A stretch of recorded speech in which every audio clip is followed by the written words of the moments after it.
अस्सलाम वालेकुम स्टूडेंट्स, कैसे हैं आप सब लोग। तो हम पढ़ रहे थे second year biology chapter number 1 homeostasis, जो कि हमने कंट्रोल सिस्टम तक देख लिया था। अब हम देखते हैं इस डायग्राम में क्या है। ये आप लोग को इंटरनल इन्वायरमेंट एक्सटर्नल इन्वायरमेंट की बात हो रही है। कंट्रोल सिस्टम आप लोगों को दिखा रहे हैं। ये सेल की बात हो रही है कि जब चेंजेस आती हैं, फ्लक्चुएशंस आती हैं, तो सेल के ऊपर किस तरह से अफेक्ट होता है और कंट्रोल सिस्टम उसको किस तरह से कंट्रोल करता है।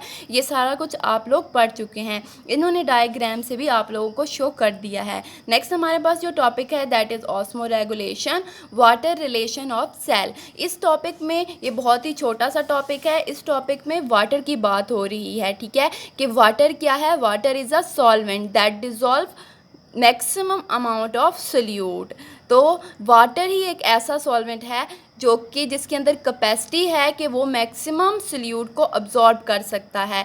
तो यहाँ पे आप लोगों को बताया गया है कि वाटर जो है वो एक सॉल्वेंट है, मैक्सिमम सोल्यूट को अब्जॉर्ब करता है और इट्स हेल्प इन और इट्स मेंटेन होम्योस्टेसिस, कि होम्योस्टेसिस को मेंटेन करने में भी ये हेल्प करता है। नेक्स्ट हमारे पास जो टॉपिक है that is balance of water and solutes in the body, कि बॉडी के अंदर वाटर और सोल्यूट की कंसंट्रेशन किस तरह से बैलेंस हो रही है वो आप लोगों को बता रहे हैं, ठीक है। तो हम लोगों ने देखना है यहाँ पे सोल्यूशन की बात हो रही है, क्योंकि वाटर और सोल्यूट आपस में मिलकर क्या बनाते हैं, सोल्यूशन बनाते हैं। और इन्वायरमेंट की बात हो रही है, ठीक है, समझ आ रही है। इन्वायरमेंट की बात हो रही है। तो हमारे पास 3 तरह के सॉल्यूशंस होते हैं। सॉल्यूशंस एक हाइपोटोनिक, एक आइसोटोनिक और हाइपरटोनिक, ठीक है। सॉल्यूशन की बात हो रही है मतलब सोल्यूट भी हैं और सॉल्वेंट क्या, वाटर भी है। वाटर और सॉल्ट्स आपस में मिलकर क्या बनाते हैं, सॉल्यूशन बनाते हैं। तो सॉल्यूशन की बात हो रही है कि हमारे पास 3 तरह के सॉल्यूशन होते हैं। एक हाइपोटोनिक, हाइपो का मतलब क्या होता है, लेस, और टॉनिक मतलब सोल्यूट, ठीक है।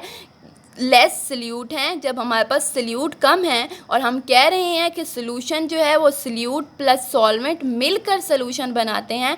तो जब सोल्यूट कम है तो हमें पता है कि सॉल्वेंट क्या होगा, फिर ज़्यादा होगा। तो लेस सोल्यूट और मोर वाटर। इस तरह आइसोटोनिक मतलब होता है सेम और टॉनिक मतलब होता है सोल्यूट, ठीक है। आइसो का मतलब सेम और टॉनिक का मतलब होता है सोल्यूट। सेम, जितना हमारे पास सोल्यूट होंगे उतना ही सॉल्वेंट होगा, मतलब सेम सोल्यूट और सेम वाटर होगा, ठीक है। कंसंट्रेशन की बात हो रही है। इस तरह हाइपर, हाइपर का क्या मतलब होता है, मोर, और टॉनिक का क्या मतलब होता है, सोल्यूट। जब हमारे पास सोल्यूट ज़्यादा हैं तो सॉल्वेंट हमारे पास फिर क्या होगा, लेस होगा, लेस वाटर होगा। इस तरह मैं आपको यहाँ से डायग्राम से भी बता रही हूँ कि एक हमारे पास बीकर है, इसके अंदर 10% हमारे पास सोल्यूशन है। सोल्यूशन के अंदर 2 चीज़ें हैं, एक सोल्यूट है और एक सॉल्वेंट है जो मिलकर सोल्यूशन बना रहा है। सॉल्वेंट हमारे पास कितना है, हम कह रहे हैं लेस सोल्यूट हैं, तो लेस 2% हमारे पास सोल्यूट हैं और वाटर ज़्यादा है, 8% तक हमारे पास क्या है, सॉल्वेंट है, वाटर है। इस तरह अगर हम इस सोल्यूशन की बात करें तो इसके अंदर 10% अगर हमारे पास सोल्यूशन है तो उसमें से 5% हमारे पास सोल्यूट हैं और 5% ही हमारे पास क्या है, सॉल्वेंट है। अगर हम थर्ड हाइपरटोनिक सोल्यूशन की बात करते हैं तो अगर इसमें 10% सोल्यूशन है तो 10% में जो है वो 6% मोर सोल्यूट हैं और लेस क्या है, हमारे पास वाटर है, ठीक है। ये हमारे पास 3 कंडीशन है। अब हम इससे देखते हैं कि इस सोल्यूशन में अगर हम सेल को प्लेस करें तो सेल के ऊपर किस तरह का अफेक्ट होता है। ये हमारे पास हाइपोटोनिक सोल्यूशन है। फ़र्ज़ करें ये हमारे पास एक सोल्यूशन है जिसके अंदर हमारे पास लेस सोल्यूट हैं 2% और मोर वाटर है 8%, जो मिलकर एक सोल्यूशन बना रहा है जो कि इस बीकर के अंदर प्रेजेंट है। अगर हम इसके अंदर सेल को प्लेस करते हैं, ठीक है, और स्टूडेंट्स आपने एक बात याद रखनी है कि वाटर, जहाँ पे भी वाटर होगा वो हमेशा मूव करेगा सोल्यूट की तरफ, ठीक है। Water will move always toward more solute.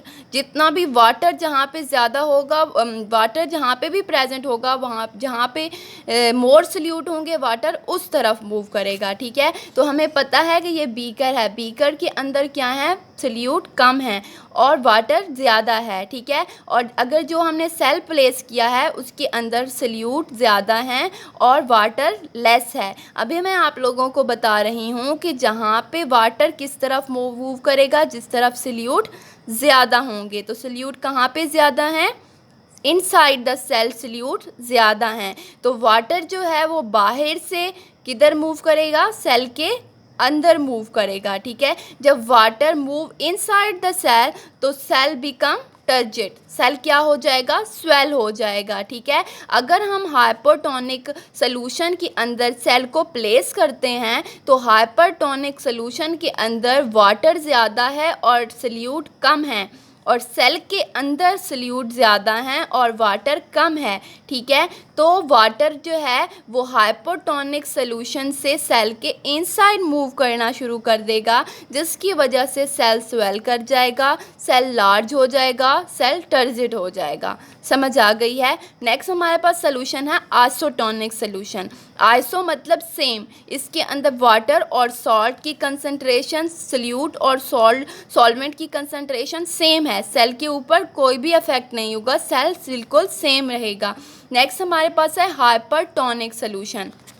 ठीक है, हाइपरटोनिक सोल्यूशन भी सेम उसी तरह है। इसके अंदर हाइपर मतलब इसके अंदर जो बाहर हमारे पास सोल्यूशन है उसके अंदर मोर सल्यूट हैं और वाटर क्या है, कम है। ठीक है, लेकिन इनसाइड द सेल हमारे पास क्या है, इनसाइड सेल इसके बिल्कुल अपोजिट है, मतलब इस इनसाइड द सेल सल्यूट कम है और वाटर बहुत ज़्यादा है। और मैंने आपको बताया है कि वाटर किस तरफ मूव करेगा, जिस तरफ सल्यूट ज़्यादा होंगे। तो सल्यूट किस तरफ ज़्यादा हैं, ठीक है, सल्यूट कहाँ पे ज़्यादा हैं, सल्यूट जो है बाहर का जो सॉल्यूशन है उसके अंदर ज़्यादा हैं, तो water inside the cell move करके कहाँ चला जाएगा, आउटसाइड हाइपरटोनिक सॉल्यूशन के अंदर। ठीक है, तो जब वाटर में से पानी, जो सेल है सेल में से पानी निकलना शुरू हो जाएगा, वो हाइपरटोनिक सॉल्यूशन के अंदर चला जाएगा, तो सेल क्या हो जाएगा, सेल में से पानी जब निकल जाएगा तो सेल श्रिंक हो जाएगा, बिल्कुल जो है वो मुरझा जाएगा। ठीक है, ये हमारे पास 3 तरह के सॉल्यूशंस हैं, एक हाइपोटोनिक, एक आइसोटोनिक और एक हाइपरटोनिक। आप लोगों ने अपनी बुक से भी पढ़ना है और आप लोगों को जहाँ से समझना है आप लोगों ने मुझसे पूछना है। उम्मीद करती हूँ कि आपको समझ आ जाएगी। आप अपनी बुक से भी देख लें, आप लोग को यहाँ पे बताया गया है कि ये हाइपोटोनिक सोल्यूशन है। ठीक है, जहाँ पे सेल क्या हो रहा है, टर्जिट हो रहा है, क्योंकि सेल के अंदर पानी जो है वो मूव कर रहा है और सेल स्वेल कर रहा है। ये आइसोटोनिक है, इसके अंदर कोई भी सेल के ऊपर कंडीशन जो है वो अफेक्ट नहीं कर रही, क्योंकि सॉल्ट एंड सल्यूट की कंसंट्रेशन बिल्कुल सेम है और सेल नॉर्मल है।